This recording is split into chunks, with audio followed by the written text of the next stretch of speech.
anything but my pajamas. I had no idea how I got there. The door to my apartment was still locked from the inside.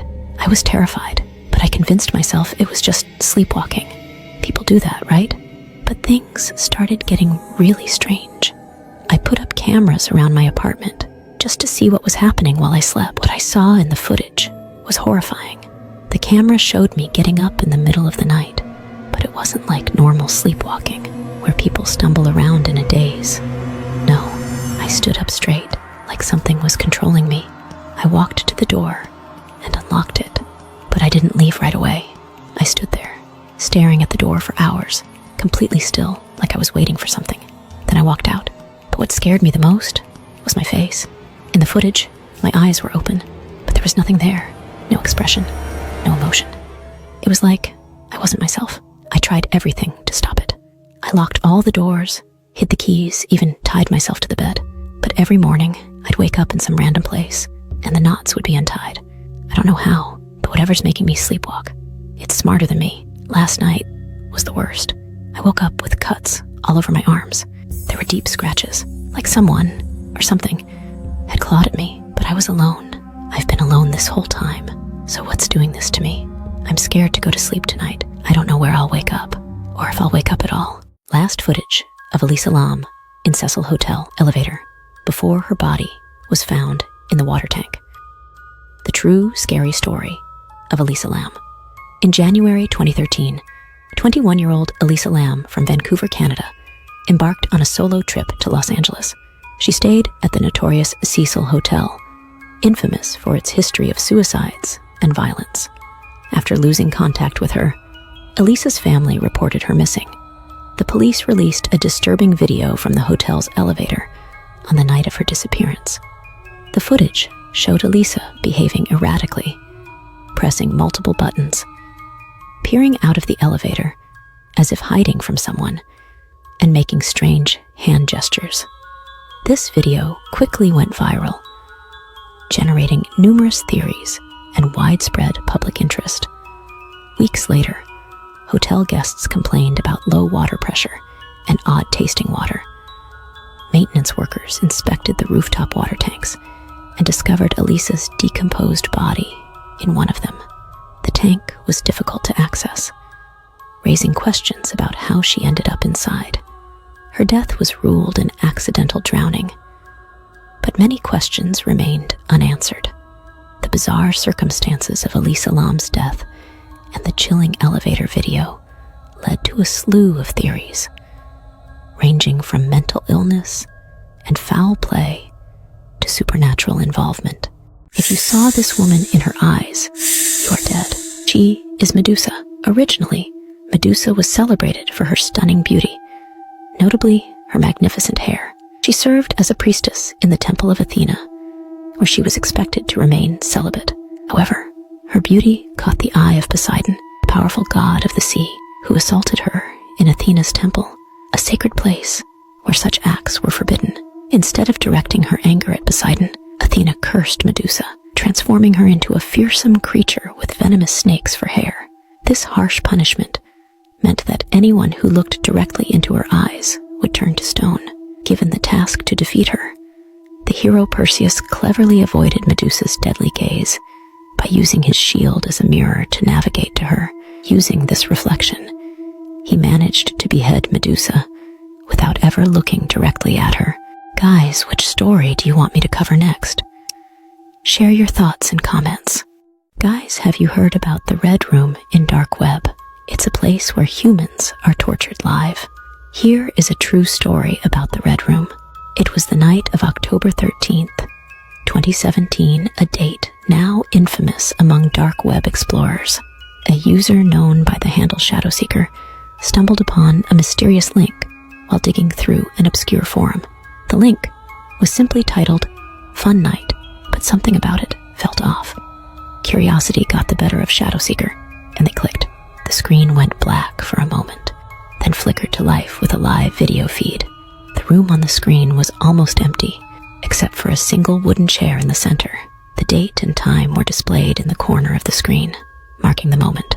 October 13th, 11:45 p.m. A chilling message appeared. Welcome to the Red Room. show begins in 15 minutes. The chat beside the video was already active, with usernames like Bloodlust 199, Torture Master, and Night Hunter 666 filling the space with sickening excitement. They were placing bets, some offering large sums of Bitcoin, guessing what kind of horror would unfold. As the countdown ticked away, Shadowseeker's heart pounded. The timer reached 0, and the screen shifted to show the door slowly creaking open. A terrified young woman, later identified as Emily through disturbing whispers in the chat, was dragged into the room by masked men. Her eyes were wide with fear, and her muffled cries echoed through the room. The chat exploded with commands. "Burn her! Cut her! Make her scream!" The masked figures seemed to follow the instructions, as though the viewers were in control of the horrific acts that followed. Emily's screams filled the air, and Shadowseeker could barely watch, frozen in horror.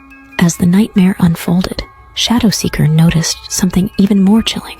Their own username, Shadowseeker, had appeared in the chat, despite never typing anything. The chat box displayed a single message from them: "You're next." Panicked, they tried to exit the site, but every attempt failed. The screen flickered, and the last thing they saw before the feed cut off was a message that read, "We know who you are. We're coming for you." The next day, Shadowseeker's account vanished from the dark web. Some say they were never seen or heard from again. The Red Room remains a terrifying mystery, a place where the line between viewer and victim blurs, and where one wrong click could seal your fate. Is the Yeti a myth or a monster? Scientists claim it's just a bear, but in the 1920s, explorers in the Himalayas reported seeing large footprints in the snow, far bigger than any humans. These footprints were found in remote, dangerous areas where no one could easily go. Some climbers even claimed to have seen a shadowy figure watching them from a distance. The Yeti is often described as a tall, ape-like figure, covered in white or brown fur, roaming the icy landscapes. One of the most frightening stories is connected to the Dyatlov Pass incident in 1959, where 9 Russian hikers died mysteriously in the Ural Mountains. Although it wasn't in the Himalayas, some theories suggest they encountered a Yeti-like creature.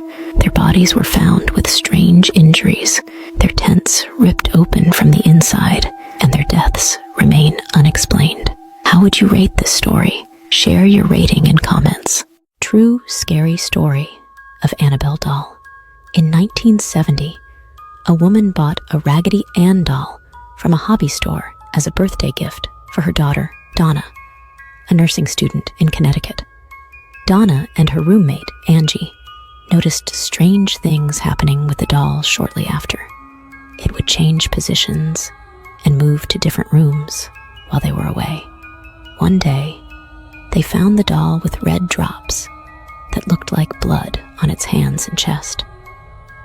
Frightened, they contacted a medium who told them that the spirit of a young girl named Annabelle Higgins had died in that area and felt comfortable with them.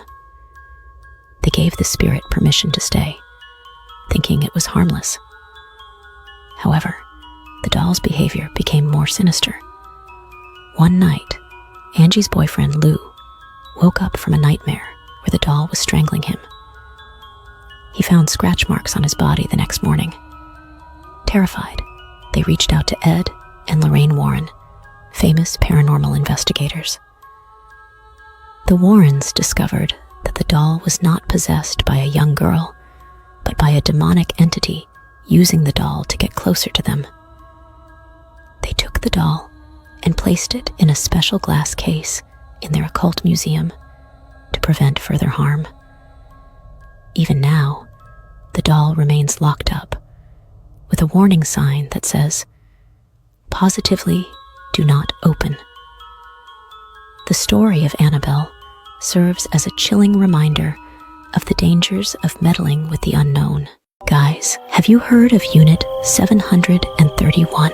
It was the place where one of the scariest and most horrible experiments in human history happened. During World War II, in a hidden corner of China, the Japanese military built a secret facility, Unit 731. It was led